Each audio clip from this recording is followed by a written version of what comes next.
Don't blink when you look at these recruiting rankings. Don't do that if you're a Miami fan, especially, although you're going to be pretty pleased after the blink opens back up. It goes from 36, 27, 13, 7. I just looked. 7 in the nation now for Miami football 2023. And the latest commits we will run down right here at the Voice of College Football. It's our Miami show that we bring you every Wednesday night at 7 Eastern time with this guy who makes it all work, Cam Underwood, State of the U. Back from vacay. How are you? Yeah, man. Back on, back on the East Coast. I was on the West Coast last week. Went to Portland and then the Oregon coast, which was really fun. It was a good time. So can't really complain about that. Restful, relaxing and everything. And it's one of those things where you blink for a second and all of a sudden, like Miami's skyrocketing in the rankings like every day. It seemed like, and then there's even more positive vibes. It seems like there's going to be some more positive movement for Miami even in the near future here within the next week, 10 days. And even beyond that, but yeah, just everything is not everything, but lots of things are going the way that Miami wants on the trail, even with missing on some other guys who are on the board. It's hard to think of a team that's recruiting currently as well as Miami. I know that there's some teams already who have other, top end commits, but like the team that's adding talent and getting guys, in the boat right now is really Miami. And then there's, other teams that are doing well. Louisville got 5-star running back, 4-star offensive lineman, the highest rated offensive lineman I think that's ever committed to Louisville. Just committed there, Madden Sanker, who had an offer from Miami and everything. But yeah, it's this is what we've been waiting for. And as someone who has started, in this world as a recruiting blogger, because talent acquisition is everything. And I've always thought that seeing Miami recruit to this level is really, really great. And yeah, it's fun. Jaden Wayne, just another in the latest collection of products from IMG Academy out of Bradenton at 6'5", 245 as a top edge rusher, a top 50 player in the nation, top 5, 6 at his position, again, coming off the edge, elite athlete. Yeah, and he's transferring to IMG. He's actually from Tacoma, Washington. So he has not played there yet. Same as Riley Williams, the tight end who committed to Miami a couple weeks ago. He also is moving from Portland, Oregon, where I just was, over to IMG. So both of them are now teammates, but have not played there as of yet. But Jaden Wayne, an elite prospect. He's a guy that Mario Cristobal has been recruiting since he was in 8th grade.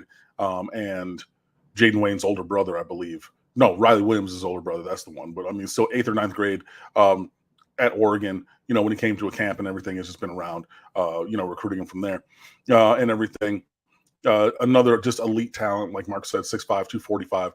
There was the whole shenanigans with 247's composite, dropping him from a 5-star to a 4-star literally as he committed to Miami.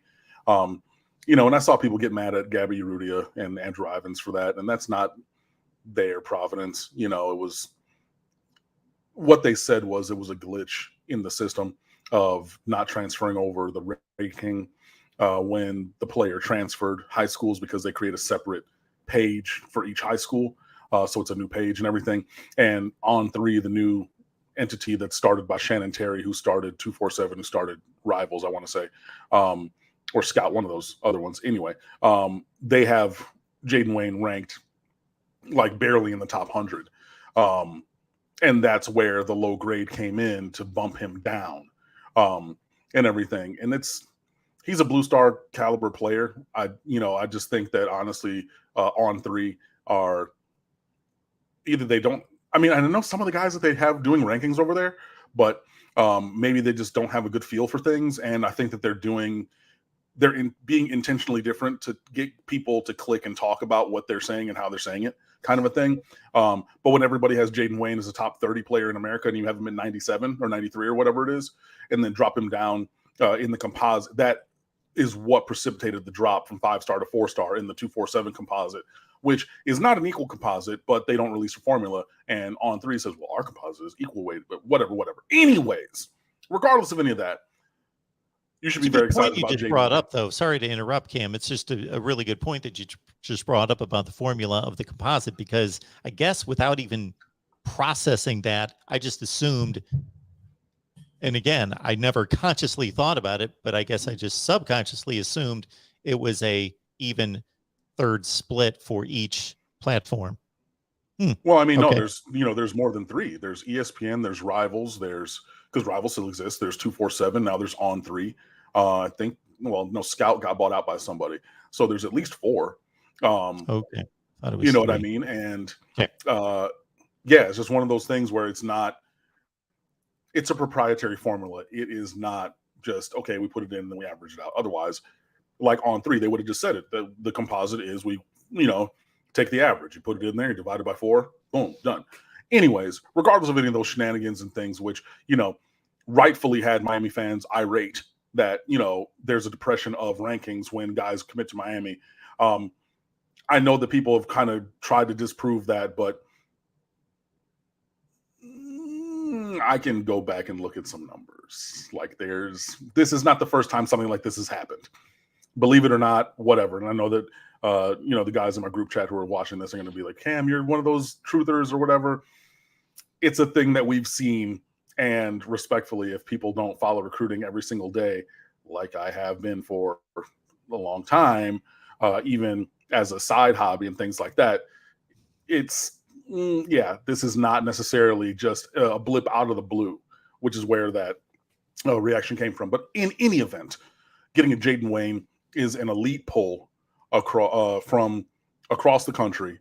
Now, yes, he is moving to IMG, which is, again, the Oak Hill Academy of Football. It's a finishing school. It's a prep school where they just go and they major in football, basically.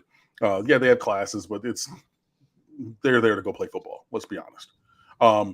But yeah, you recruit from across the country, and there's even been other guys and things like that. But getting Jaden Wayne in this class is another big step towards flipping the roster in the way that you want to have it flipped for Miami, and another big recruiting win for one of the best recruiting coaches in America.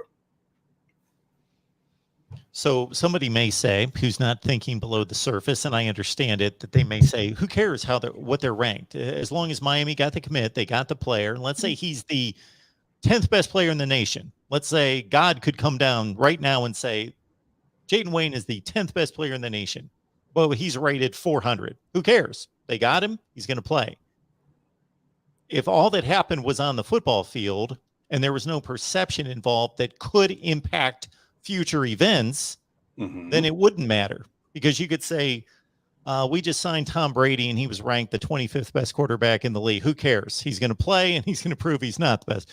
But there's perception too that may impact people purchasing tickets. It may impact other recruits who say, oh, they've got the 13th class when maybe it should be ranked the 7th class.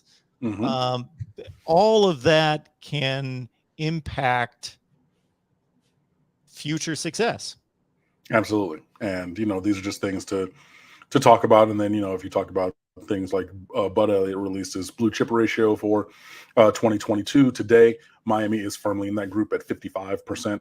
One of the lower teams, because it's 50% or more of your roster being 4- and 5-star recruits, is that metric.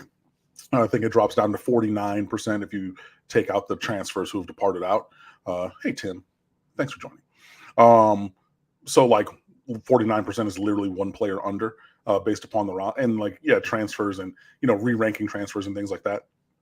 But I tweeted it out. I fully expect, with the way that recruiting is going, some of the chatter and the momentum that Miami seems to have on the trail, I fully expect this roster to be at least 10% higher on blue chips next year. I think 65, so 2/3 or higher. So up 10% at least from where we are right now. It's going pretty well. Alex, we appreciate you being here. This is the first time I can recall seeing your handle, so it's great to see you, Alex. It's great to be a MF Kane baby. True story. Thank you for that. And while you're looking up the next super chat, I will talk about somebody else who is also now a motherfucking hurricane from American Samoa, Francis Mauigoa. number 2 offensive or number 1 offensive tackle in the country. He has been at IMG Academy for a year and a half already, from American Samoa, and Hawaii is where he lives now. 6'5", 345, give or take. Big, gigantic offensive lineman. Yeah, that'll work. So he's a guy who, had his decision while I was on vacation, or I think it was right before I went on vacation, the day before I left. Anyway, but yeah, because it was 4th of July, so it was before I went to the airport. But yeah, that's another huge, huge, huge recruiting win for Mario Cristobal and Alex Mirabal and company. When you get somebody like Mauigoa in the class, these are the kind of recruits that Miami's specifically missed recently, right? So if you think of a Marcus Tate, he was a 5-star, dropped to a 4-star offensive lineman from University School here in Fort Lauderdale. He's at Clemson now. If you think of Alex Leatherwood, who went to either 1 or 2 Paradise camps, I think it was the first one. Back when we started Paradise Camp, when Paradise Camp literally had more talent on the field than Nike's The Opening, which was only exclusively like All-Americans, 4 stars and 5 stars. If you think of Evan Neal, right, who went to, Leatherwood and Neal both went to Alabama. If you think about all those guys that Miami had tried to recruit, had been in there trying to get and failed, getting Francis Mauigoa, who's a top 10 player in this class, he's going to be 1 or 2 in the state of Florida. He's 1 or 2 at offensive tackle in the country. That's where things need to go, and I've said it on here for years. You have to get these big dudes, right? You have to get guys who are big, not guys who grow to be big. Like, you're going to, every once in a 15 years, you're going to have a Gregory Rousseau, who you see as a high school sophomore, 6'5", 185, playing receiver, and see with clarity, that kid is going to be 6'6.5", 265, with 37.5-inch arms, hand in the dirt, quick twitch around the edge, and he's just going to go gadget arms into sacks all day long, right? You're going to get one of those every 15 years. But you're going to need to get guys who are this size coming in. That's the difference between Alabama, Georgia, Ohio State, Clemson, these major teams. It's not going to take 3 and 4 years to grow and develop a body. You have a body that's pretty game ready. And getting a guy like Francis Mauigoa at, the top of the class, at the top of the country, to commit also. And that was around the time of Jaden Wayne. So that's, I know that On3 messed it up, but, whatever, I'm going to say it because it's true. Because if you look at the other sites, he's still ranked as a 5-star. That's 2 5-stars back to back. Like, you're not getting many 6'5", 245 DNs recently. Even a Joe Jackson was still a little bit smaller when he got here. Chad Thomas was about that size, but okay. But I can name the one. You know what I mean? But yeah, getting that going, with Mauigoa, with Jaden Wayne, with Riley Williams, with Jaden Rashada, with Ray Armstrong, Joseph, Nathaniel Joseph, and everything, all these 4 stars, 5 stars. And there's even more that we're, in for, it seems, well, not seems, but in the last day, there have been crystal ball predictions on 247 for Olaus Alanen, the Finnish native who plays up in New England, to pick Miami. He's 6'6", 315, his offensive tackle. Was thought to be favoring the likes of like Alabama, but seems like Miami has traction there. Another 5-star offensive, so he's an offensive tackle at a 4-star. Another 5-star offensive tackle, Samson Okunlola, just got 3, I believe, crystal ball predictions from 247 people today. That being Steve Wilfong, Brian Doan, the national guys, and Gabby Urrutia, the local guy, for Inside the U. So, and Tim Brangley, yeah, Mauigoa is a beast. So now Mauigoa has played at right tackle at IMG. You figure, okay, you're going to flip him to left tackle. Well, now if I get 5-star Okunlola, right, I'm leaving Okunlola at the left tackle. I'm leaving Mauigoa at right tackle. If I get Alanen, maybe he slides inside, or maybe he's, behind there, in the rotation for the future. Peyton Kirkland, 6'6", 350. he was looking like he was trending towards Florida, seems to be coming towards Miami. Malik Bryant, 4-star linebacker from Orlando Jones, he's picked up a couple crystal ball predictions to come to Miami over Georgia and other places like that. We also just got Raul Aguirre from Georgia as a 4-star linebacker. So that's another guy who's come in the boat recently. I believe that was yesterday. And he's a Miami native whose family moved up there. And I know everybody's been talking about it. Raul Aguirre has not even taken an official visit to Miami yet. Now, he's going to take an official visit, but he's from South Florida, so that's not as much of an outlier as Brian Smith from Boise, Idaho, just randomly dropping to Miami, or you know what I mean? But Popo Aguirre, he's in there. He's 6'2", 220. He's a hybrid linebacker who can play in space and plays with violence. Oh, my goodness. You love to see it.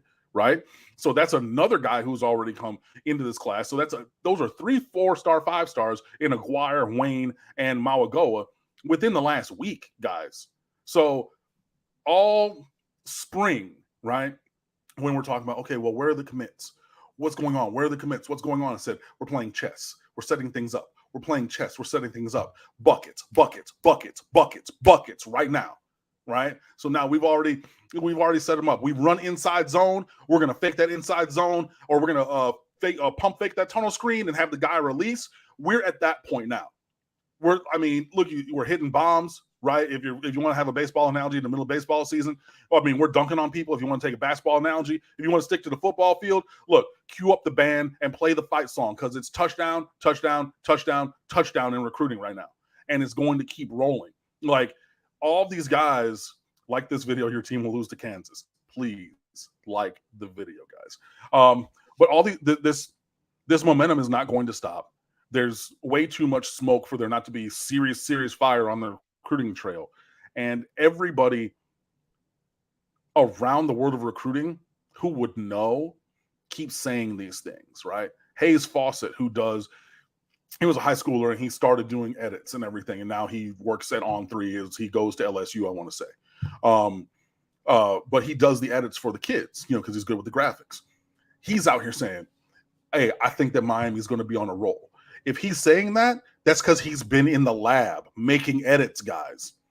Hayes Fawcett's not just saying, well, I think that Miami's going to be okay. Nah, because on his computer, he has assets, he has files, he has pictures, he has edits already down, right? All these guys who are making these predictions, who have been plugged into this industry for years, they're not just listening to the wind, right? And saying, well, I think today. No, they're talking to people. They're talking to these kids. They're talking to these programs. And like, this stuff is getting out there. So it's known around. And this is the time where you should be happy about this stuff, because if you've been watching and I've been answering these questions, guys are talking about, hey, when are we going to see the fruits of this labor? When are we going to see Mario Cristobal and company get us the guys that they're supposed to get? If they're these awesome recruiters, where is it, Cam? Mark already detailed to you. 26 or 27, 13, 10, today 7th, and that's within the last 2 weeks. We've gone from the mid-teens to top 7 in the fortnight since you've last heard my voice, guys. This is where all these things were going to go. So through the rest of this month, in July and going towards fall camp, there's even more guys who were slated to commit somewhere, and a lot of them are going to pick Miami, and you should be excited about that.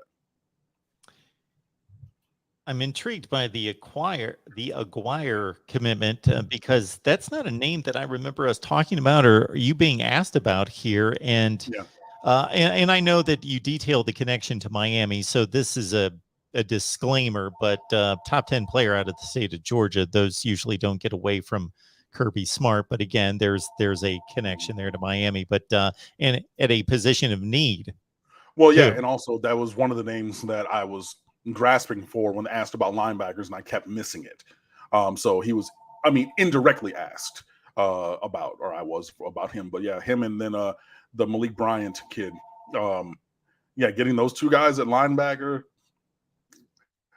set it and forget it. Like, that's a really, really, really, really great class at a position of need where we really need to flip that roster. There are questions coming in about I can't find the name. Malik Bryant. Oh, Malik Bryant. Yeah, he's from Orlando Jones. He's gotten a couple crystal balls, commitment predictions on 247. I think there's a couple on 3 as well, but I'm a little skeptical of them at this point before I really base things off of them. But I mean, hey, you can take that as you will. But yeah, 6'3", 6'2", 230, somewhere in there. Size wise, another 4-star guy, Orlando Jones High School. That's where Markeith Williams played. Markeith Williams signee last year before, and everything. So yeah, he's a, you think of him as a SEC kind of linebacker, and again, that's we're just trying to have a roster that matches up in every way with the elites of the world of college football. So that means size, that means speed, and that means embedded size as well. So you're not playing 5'11", 210-pound linebackers.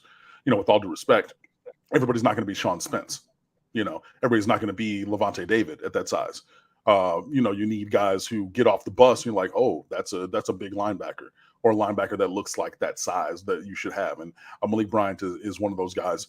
And yeah, he's another guy who there's been at least a couple predictions that he's going to pick Miami. It's an ongoing battle. Obviously, all of these things are.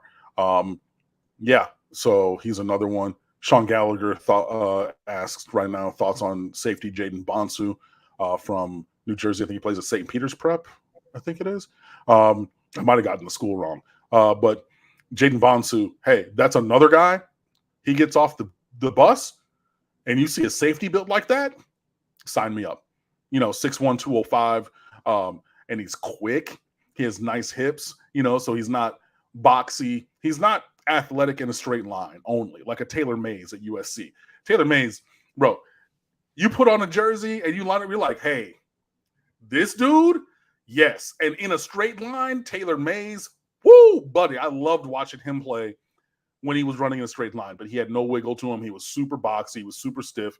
He couldn't, transition, on the field well and things like that. So his athleticism was linear. It was really, yeah, if I'm looking at it and I can go back, I can backpedal and I can go straight forward.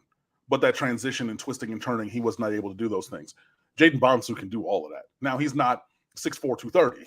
Okay, so I'm not saying he's exactly Taylor Mays. I'm saying his ability to move is superior to that of someone of that nature. But well-built, good skills. He's a guy that is wanted by all of the top-end programs in America, obviously being from the Northeast, Ohio State, high on his list. They've been after him for a good long time. He's a guy who's committing next week, I believe. And I think that Jaden Bonsu is going to pick Miami, and we continue to stack talent at that position as well. But yeah, he's a 4-star kid that you want to have on your roster. Jordan Hall out of Jacksonville. Rob Dukes, that's a great thing. I saw it. I forget where I saw it. I think it was on Kane's Insight, I think. But there's like 10 different recruits named Jordan Hall this year alone, spelled the same. If that's the defensive tackle one, yeah, give me that. He's like 6'6", 350, or 340, plays interior defensive line and would stick on interior defensive line. Yeah, give me that guy. If he's the linebacker one, that one, I mean, I would take him, but I'm really more focused on the defensive line, Jordan Hall, than the linebacker. And what school is he from, Mark? Because I know you looked that up. He's listed at IMG. Oh. This Jordan Hall, the linebacker. Okay. Yeah. Well, again, I've been focused on the defensive lineman, Jordan Hall, not the linebacker, Jordan Hall. But if you want to add him as like a low 4-star, high 3-star behind the duo of Aguirre and Bryant in a year where you have unlimited scholarships, as long as you do not exceed 85 on the roster when you have to submit the roster next year, I'm okay with that. Sure. But one of the other, Jordan Hall's the one who plays defensive tackle. That's the one that I want. And to further highlight Miami's class, that's 7th in the nation right now, it's number 4 in average player rating. I mean, again, and that's just like last year. Miami was 15th, but I think top 6 in terms of per player average rating. So yeah, that was undeniable that the quality was championship caliber. It's just the quantity that was a little bit light. Miami's in the 50-50 battle right now for Jonel Aguero as well. Mario Cristo GOAT says in that super chat. True, Jonel Aguero, a 5-star safety as well. So he's a top 30 to top 28 player in the country, give or take. And yeah, he's another guy. So, I mean, for me, again, if we're looking at, probably a couple guys at a couple positions, it's going to be Aguirre and Bryant. What I'm looking at linebacker, it would be Aguero, the 5-star, and Bonsu, the 4-star. Jonel Aguero, as you see there, number 2 safety in America, number 2 in the state of Massachusetts, and number 34 overall. Broski. Even without giving you any other information, sign me up. And that's another battle that's ongoing. Jonel Aguero has posted a couple pictures on social media recently of him in Canes gear, and then one of his younger brother decked out in head-to-toe Miami Hurricanes gear, fan gear and everything. So, there's excitement to be had. And again, we're not going to get everybody. We have not gotten everybody. Okay, Madden Sanker, like I said, he had an offer for Miami. He chooses Louisville. Now, I don't necessarily think that he was at the top of the board for Miami, but still, that's a top 110 player who picked Louisville. Again, the highest rated offensive lineman ever to commit there. Collins Anchampong, the 4-star athlete out of Anaheim, California, 6'7", 250 as a developmental defensive end. He delayed his decision when it looked like he was probably going to pick Miami, and then he ended up committing to Michigan. So that's another guy that Miami brought in for an official visit, because they both officially visited, and then, went in a different direction, that player. Also, Jackson Howard from Minneapolis. He picked LSU. That's another guy who was brought in for an official visit right before his, commitment date, and then chose somewhere else. So I'm not going to sit here and say that we're batting 100 or by batting 1,000 on the recruiting trail. We're not, right? That's okay, right? But when you get the guys that you need, then it's okay. Or if you have a peer level replacement, things are okay, right? Because we didn't get Jackson Howard as a 4-star defensive end. We get Jaden Wayne as a 5-star, right? I don't get Madden Sanker as a 4-star offensive guard.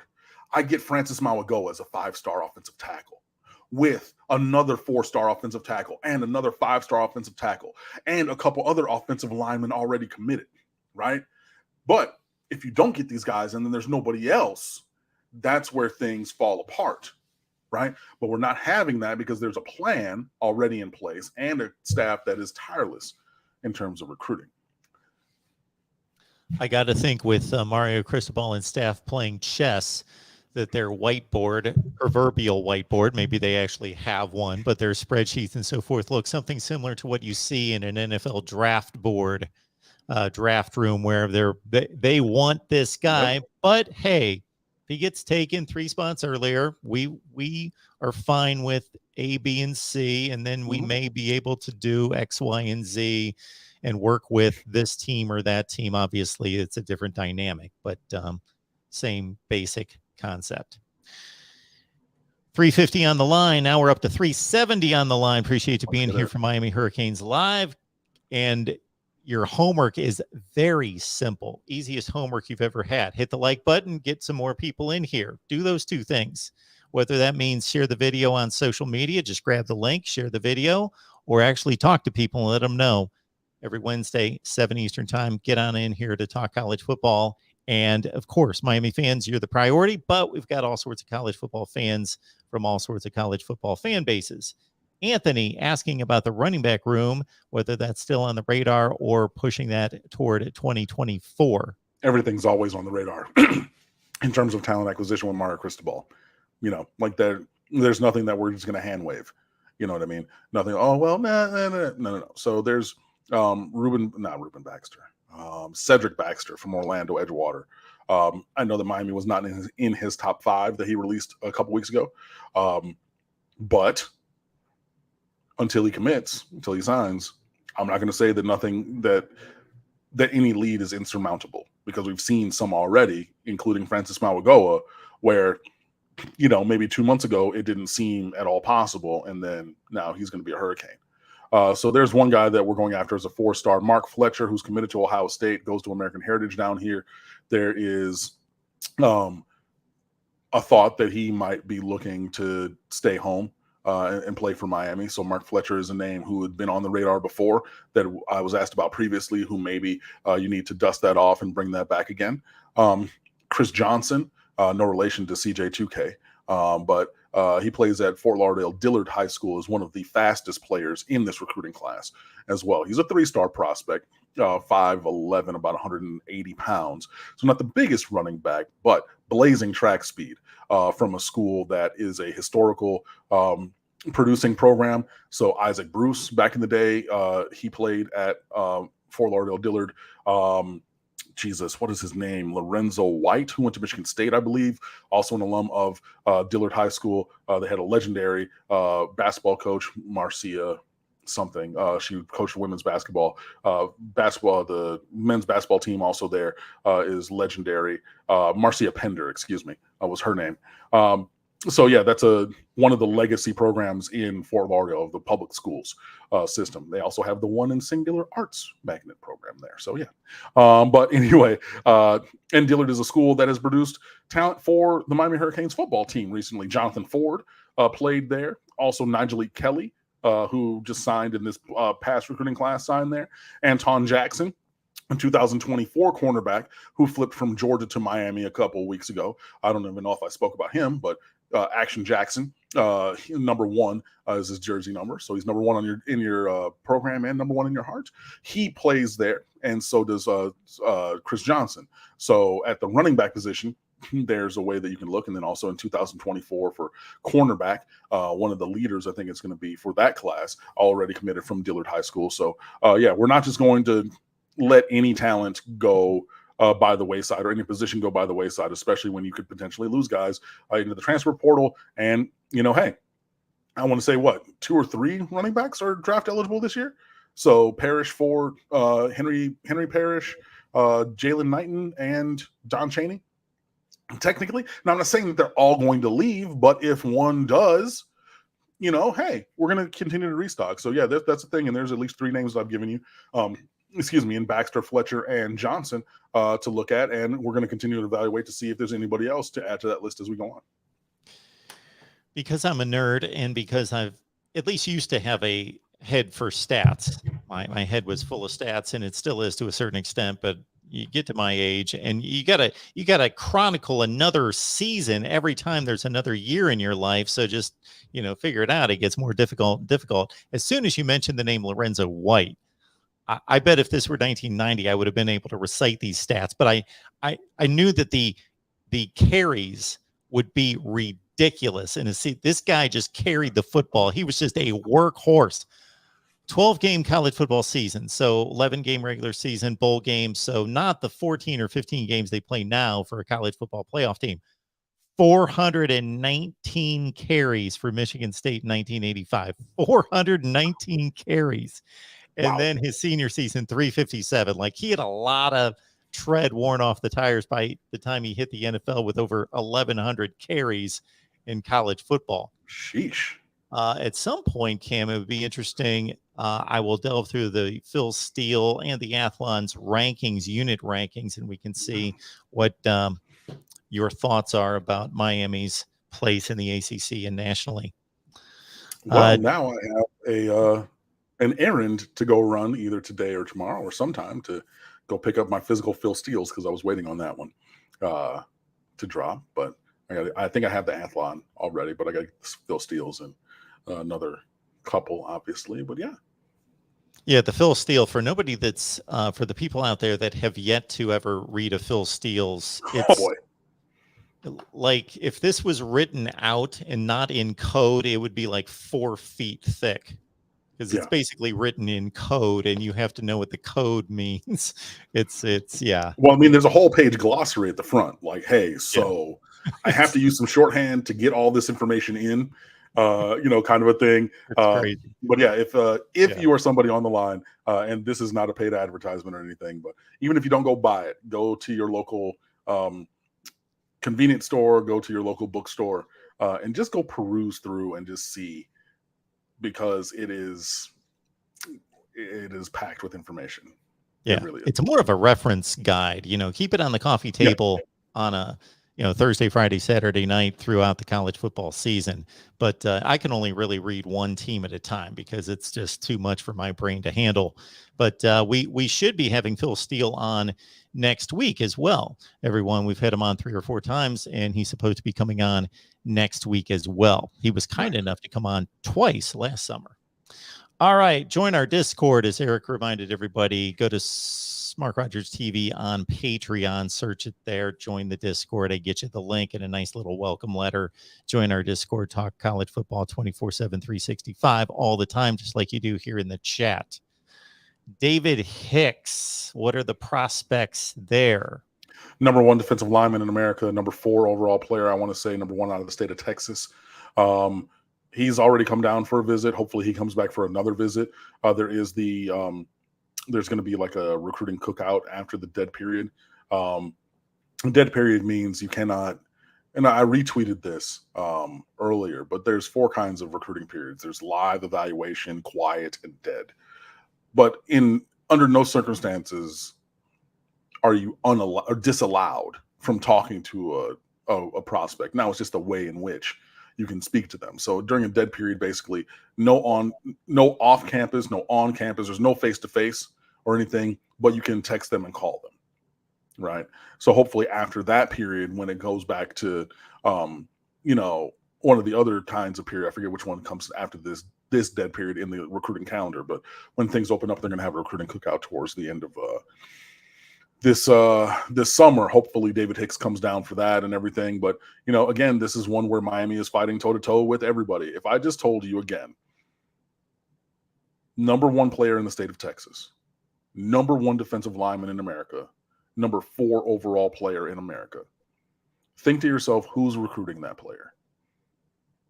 All of those teams are going up against Miami, and Miami is, and Miami's going up against them as well. So I'm not saying Miami's at the top, but it's going to be a battle royale. So Miami is in the fight, obviously having gotten him down. Again, for elite prospects, I always say that you got to get them to visit at least twice. That's why I think that Miami is in a good spot with not the lead, but in a good position with Nicholas Harbor, because Nicholas Harbor actually did not take an official visit previously for Legends Camp weekend. He came down on his own dime for an unofficial visit. So he still has an official visit to use to Miami during the season, and that can be his second time here. Right.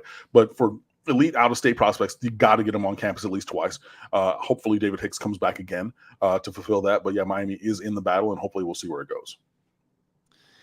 So much has happened since the last time we got together, Cam. 2 weeks ago, USC, UCLA joined the Big Ten, and then all the fallout concerning what the possibilities are past that. It's no secret that the Big Ten is pursuing Notre Dame, and who would they pair with Notre Dame?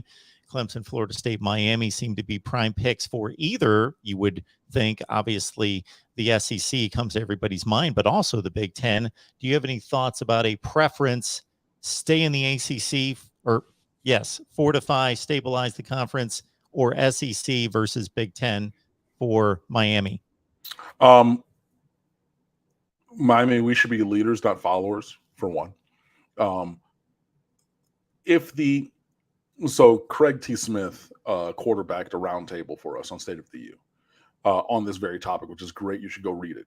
My answer was, if the ACC is going to survive, the number 1 thing is you got to have Notre Dame become a full-time member. And because they're part-time, as in the non-football sports, they are ACC members. For all the other sports, basketball, women's basketball, all those things. But not football. Got to be football. Has to happen, right? And you got to go poach a couple other national brands. Now, there was legislation trying to be pushed in the states of Oregon and Washington to keep the public schools together, i.e. Oregon and Oregon State and Washington State from those respective locations in the same conference moving forward. I don't care about that. That has nothing to do with me. Let me go get Oregon. Let me go get Washington. And then, maybe get, somebody else who's on a trajectory to step up. Maybe go back and get a West Virginia. Maybe go get Houston. Some teams from a conference where, okay, you can build things up. that would be, for me, the path forward for the ACC to have viability. If they're unable to get Notre Dame, which is the key to everything, right? Because Notre Dame's grant of right, well, they control their own rights, but their TV contract is up in a couple of years. And so it seems like everybody's going to take a big pause to see, okay, which way do they go? And then that will dictate where everybody else goes. Then, and it's been rumored and said that Miami is already in conversations looking elsewhere. Cool, I'm with it. So if it wants to be SEC, great. If it's going to be Big Ten, and we get, Miami versus Michigan every however many years, which, hey, the team of my youth versus the team of my choosing, when I came to college and everything, I'm with that as well. I think that, there are pros and cons for both. I listed them, but, from an academic profile, I think that Miami wants to align in a way with the Big Ten, because the Big Ten is your premier academic conference that is not the Ivy League. And everything, and just continuing to be on that kind of trajectory and path. From a cultural and geographical standpoint, I think the SEC fits more. But yeah, so it's kind of a Boolean if-then statement to me. If Notre Dame stays or comes fully to the ACC, and we're able to go get some national brands to bolster the portfolio, then I'm fine with staying in the ACC. If not, then let's take our talents somewhere else and then bring in these other conferences down to South Beach and everything. But look, everybody recruits here already, and even though I know that the Big Ten, motivated by their TV contract, went and grabbed LA as a market, so now they have New York as a market in their conference, because Rutgers has that proximity, the number one TV market in America, and then the number two market in Los Angeles now, and Miami, Fort Lauderdale is the 16th largest TV market. It is still a destination location, and there's so much more that you can leverage with having Miami in your portfolio of schools, that I know that the University of Miami appeals to both ACC and Big Ten. So I don't really have a preference, even though, like I said, our pros and cons to both. But as long as Miami continues, and Miami is going to be at the forefront of the world of college football. I'm not going to say that they're going to win championships, but these decisions are not going to go by the wayside. And Miami is going to be left scrambling like, some lower tier G5 school or something like that. Like, whatever the landscape ends up being, if it's 2 or 3 major conferences or Miami is going to be in that conversation. It's just really a matter of figuring out which way is best. But I have not lost a drop of sleep or a wink of sleep thinking that Miami is going to be on the outside of whatever the power brokers of college football are going to craft for themselves moving forward, because Miami is like that. Yeah. This could be doomsday eventually in terms of major college competition, football competition for the likes of Wake Forest. Yeah. And some others like that, unfortunately. But Miami's not in that realm. Right. We had a tremendous conversation filling your spot last week. We brought on Tony Altimore. He's a consultant strategist who has compiled just tons of tremendous research in regards to evaluating all these institutions and conferences academically, in terms of TV markets, the football, athletics, the endowments, all of it, just scads of information. And yes, Miami is more than well positioned in all aspects. All right, Cam, 400 plus on the line. I will let you take us home on this super chat. Thank you so much. Hurricane Logan, there's a blast from the past. Appreciate you being here. Thank you so much for that. Hey, Cam and Mark, with the way we're recruiting with this staff in its first year before a season, say we go 10 wins this year or win an ACC championship game, how long till we compete in the playoffs respectfully? Yeah. I mean, first of all, thank you for the contribution, Logan. I know that Mark had to dip out, so we're going to end on this one, guys. And thank you for everybody who stopped by today. Be sure that you click the like button and everything. But yeah, I think that within, 2 to 3 years, we have to continue this upward trajectory. Obviously, if Tyler Van Dyke leaves after this season, that would be the one thing of changing quarterbacks to a Jay Garcia or to I think it would be Jay Garcia, for 2023. but still by building the rest of the roster, then you have a little bit of a lighter lift. But again, Jake Garcia was the highest rated quarterback that Miami signed in forever until that got usurped by Jaden Rashada in his commitment. Well, he hasn't signed, but you know what I mean. So very talented player at that position. But you usually see coaches when they get places, especially places like Miami, if they're going to strike, they're going to strike while the iron's hot, and that's going to be early on in their career. So hopefully, with adding all these players that we're adding, of the caliber that we're adding, and while these coaches are going to be here, because Josh Gaddis is going to be on a trajectory towards a head coaching job, Jamil Adai probably towards defensive coordinator, and some guys who are not going to be here forever, but we have a really superstar cast right now. And I think that we're in a position where we're going to be able to replace them. But yeah, I think within, 2 to 3 years past this year is really where the sweet spot for competing for the playoffs would be for me in terms of Miami. Obviously with, injuries and luck and some things playing in, or not factoring in terms of injuries. But yeah, I think within 2 to 3 years past this year. So is that window. Because yeah, we just need to continue to be on the gas and not wait and not coast. But if you're going to develop, then you're going to keep developing, and hopefully everything hits soon. But yeah, that's the answer for that. And thank you guys so much for stopping by again. I know Mark had to step out right here at the end, but it's always a pleasure to be back with you guys. Thanks for allowing me the space to have the vacation last week. I'm glad that you enjoyed that conversation with the other analyst gentleman, Tony, I believe his name was. But we got a bunch of great stuff for you over at stateoftheu.com. Plenty of great articles, even like I said, the roundtable about Miami's future. In the ACC's future after UCLA and USC went to the Big Ten, the changing landscape of college football with realignment and things like that. There's so much going on, so much more. Actually, I have the dashboard open right now. I'm about to go write a couple of things and post a couple of things. So we have all of that. And I saw somebody did ask me about the numbers and needs piece, which I've been hesitant to write because, the numbers keep changing, but whatever, I'm just going to put it out there. And we're going to ride with that. So 24/7, 365. The website is stateoftheu.com.